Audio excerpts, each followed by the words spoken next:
It's that time of the day. Yes, it really is. It's time for Talking Pints. I'm joined by Anthony Ward-Thomas, entrepreneur.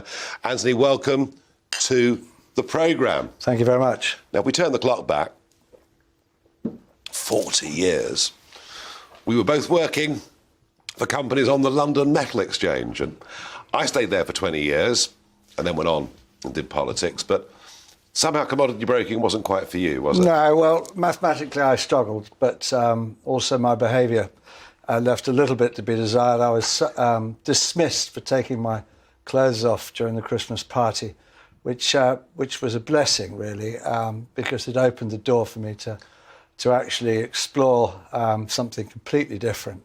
So in those days, stripping off at a Christmas party, I wouldn't have thought that was a sacking offence then, was it? No, but it had something to do with fire extinguisher and also the chairman, Freddie Wolf, as well. So it was deeply frowned upon by the management at the time. But in hindsight, it's probably the best thing I ever did. And because when people get sacked in life, you know, they're down, depressed, they think the world's all over. And yet, actually, it is true, isn't it, that one door closes? Oh, yeah. I mean, I wasn't down or depressed. I was just a little surprised that their sense of humour wasn't the same as mine. But actually, you know, it very much forced me to think, what am I going to do that's going to be able to afford to educate my children that I obviously never had then, but to live a life where I'm not relying on a low ceiling. And to be your own boss, I guess. And to be my own boss. It's also one of those things that some people are unemployable, and it's not necessarily a failing, but it's a realisation. And when you realise that you're unemployable, you have to then, you know, bite the bullet and do something about it. I felt that for many years myself. But so, I mean, how do you get into a business like removals? And it's, you know, it's house removals, it's office removals and relocations. Why that business? It's a simple business. And if I said academically I'm a simply qualified individual, I didn't go to university or anything like that. And I looked at it thinking, well, do you know what? What's a simple business? Funerals. Dig a hole, put someone in it, or burn them, or move a sofa from one house to another. What could be more simple than that? Well, I chose the moving of the sofa from one house, and ultimately it is that simple. But when you get to the size that we are now, you're moving many sofas to many houses, to many vehicles, and it actually, by dint of its size, becomes more complicated. You go into that business, but there are already loads of firms in that business. What gave you the edge? What was the gap that you saw? We moved a sofa more nicely than the other competition, notwithstanding we didn't stain it, we didn't break it, we didn't scratch the walls. So we just upped the game a little bit. We just upped the standard a little bit, to the point where now I believe that our standards are now copied and emulated by most of the industry. Because we really did. We very much treated every job and every individual and every piece of furniture as if it was us. And you've got a variety of companies now under this umbrella. Yeah. We have, in London, we have Anthony Ward-Thomas, Aussie Man and Van, Gentleman and Van, and Bishopsgate, which is a commercial business. And revenues of tens of millions a year? Our sales last year were 47 million. So it's a medium-sized business. And some famous customers? Yeah, we got some very famous customers. I can't even remember who they mostly are.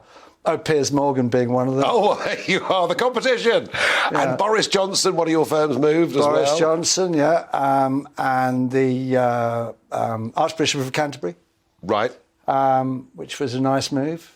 Some of the Aussies who were on the job didn't really quite get who he was and realised that he'd obviously done well because he had a big house just across the road there. Well, it's actually literally within 150 yards of where we're sitting, isn't it? Yeah. So presumably, you're high-end, you're giving a good product, that means that you charge a price that is commensurate with that. Yeah, I think high-end is a slightly, whatever, it's not the word I use because it rather pigeonholes you. I think really our USP is honesty, integrity and trust. And people pay for that. You know, high-end, as I said, slightly pigeonholes people with lots of money. But they've got to be able to trust a bunch of perfect strangers to walk into their house and not nick everything. Yeah. But things must go wrong sometimes. Oh, they do. But that's as far as I'm prepared to say. I mean, the removal van and things going wrong, it's sort of almost the stuff of sort of carry-on films, isn't it, really? I mean, back in the day when I was on the lorries myself, plenty of things got wrong. I moved the chap who designed Bedford Theatre, and he had a balsa wood model of Bedford Theatre, which was beautifully made. I ran it over and squashed it. And I was so embarrassed, and I went up to him and I said, "Look, Roderick," I showed him this. What was left of it? He said, "I never got the job anyway." So there you go. Sometimes it works out nicely. And I'm fascinated by the job in Europe and Calais, and I mean, you could have become a people trafficker, couldn't you? Well, I was we did have a little bit of people trafficking experience about 10 years ago, when one of our vehicles came back from France. It came into the yard. There was a noise inside the vehicle, and lo and behold, we opened it up, and there were about 10 or 15... Oh, as many as that? 10 or 15 lads who actually turned out that they were from Iraq. The police turned up, they put them in handcuffs for only a very short period of time. They then unhandcuffed them, gave them 10 quid and an address in Croydon. Really? And off they went. Yeah. As easy as that? As easy as that. It was as easy as that. I'm not sure they ever got to Croydon, because if you can imagine North London to Croydon being in Iraqi on a Friday, it's kind of difficult gig, isn't it?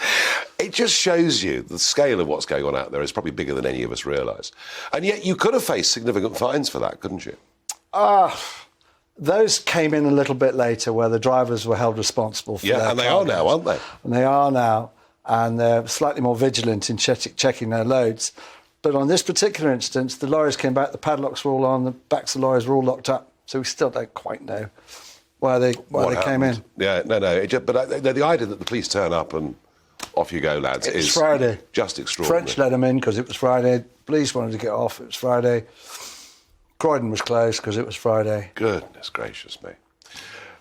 Anyway. Anthony, you're an entrepreneur. You're somebody that wanted to work for yourself. You had ambition. You're not alone. There are many millions of people in this country, about 5.5 million people in this country, who act as sole traders, run their own businesses, are their own bosses, don't get sick pay, don't get the benefits of being employed, but do it because it either, as you said, for you, suits their personality, gives them a bigger ambition.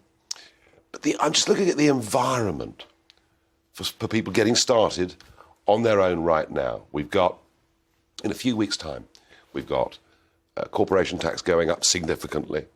We've got dividend income tax going up significantly, which is how most directors of small companies pay themselves. No relaxation of IR35. Are we sending all the wrong signals? It's a difficult one, that, really. I just think it starts earlier than that. I think if entrepreneurs or people who want to start their own business are looking at those prospects, they shouldn't be doing what they're planning to do. They shouldn't be looking at the negative side of what you've just mentioned. Mm-hmm. They should almost be parking that and wait till that becomes relevant. The trouble with it now is the barriers to entry just to even get on are very high.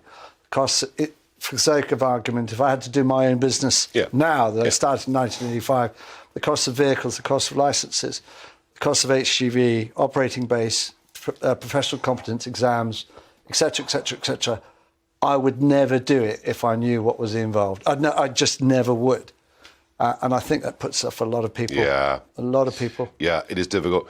But tell us, outside of business and being successful, horse riding, I mean, you're quite an accomplished amateur jockey. I was enormously talented as an amateur jockey. In fact, I'm the only one who thinks that. But I was... I had a short stint as being an amateur jockey, and I finished it off. My last ride, funnily enough, was at Aintree over the Grand National Fences. Yeah. I had 2 rides there, and being an enormously talented jockey, I fell off twice. So I never managed to get round, which is a great shame, and sometimes it wakes me up in the morning, even now, knowing that I'll never complete the Aintree course. But an exciting thing to do. Unbelievably exciting thing to do, and I'm really privileged to be able to work towards that and say, when we go to Aintree or Cheltenham or any of the places, I've gone round there, and people look at me slightly incredulously. Or gone round most of it. I got around Cheltenham a few times. Yeah, okay. But Aintree is a very different thing. Yeah, I bet it is. But it's when you jump those fences, it's the amount of time you spend in the air gives you time to think, Christ, this is going to hurt, which I did a couple of times, but there we go. Great story. Thank you for joining me on Talking Pints.